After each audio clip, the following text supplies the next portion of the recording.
What brought you to create Lawbrokr and how that, and what is Lawbrokr? But go through and give us that Reader's Digest on your background there, if you would, Dan.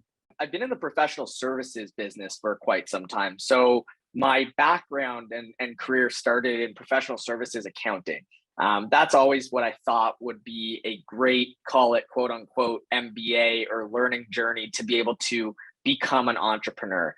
I've wanted to be an entrepreneur for as long as I can remember. So each stage of my career was to get me to become a really strong operator and be very efficient in the way that I operate a specific business, as opposed to reinvent the wheel and introduce something that is technologically profound. So when I started off my career in accounting, I worked in small practice, and that was really to understand the nuances between how CEOs and executives operate their businesses, whether that be manufacturing firms or technologies. And what I came to realize, and this comes to making really hard decisions early. But what I came to realize was I was only doing that as a scope of work to become an entrepreneur, but it wasn't something that I enjoyed. And it goes back to, regretting what you wouldn't try. And I never wanted to be an accountant. I didn't want to do auditing and commit to doing that for 3+ years because it wasn't who I was. I wasn't passionate about it. I was only doing it to do it.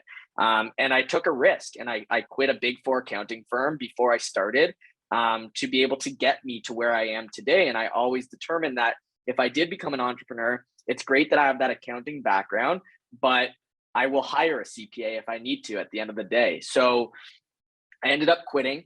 And I did a lot of soul searching and research, and I spoke to a lot of executives on what is it like to be an entrepreneur? What is that baseline metric that sort of teaches you what to do? And it brought me into sales. And that was my first interacting point into the technology world. So I went into technology, advocacy, marketing, enterprise software, actually. So I'm sure we'll dive into that a little bit today, but advocacy marketing 5 years ago, or 3.5, 4 years ago, was very new. And what we were selling was, we were selling a vision, and we were educating the market on what is advocacy marketing. Why is it so important to cultivate communities, drive reviews, drive demand to your firm by building a brand presence? And did that for 2+ years.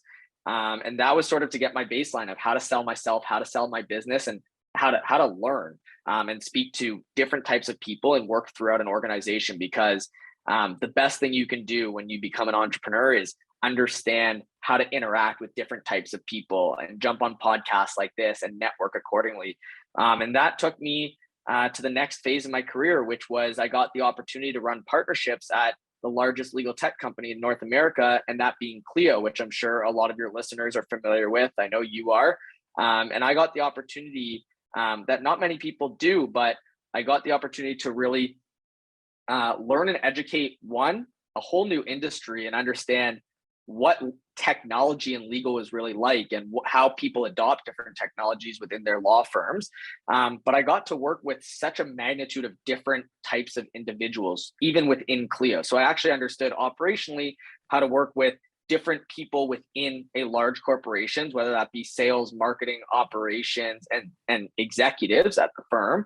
But then I also got to work with external stakeholders like services partners, accountants and bookkeepers, law consultants, IT and technology consultants that ultimately help educate law firms like yourself.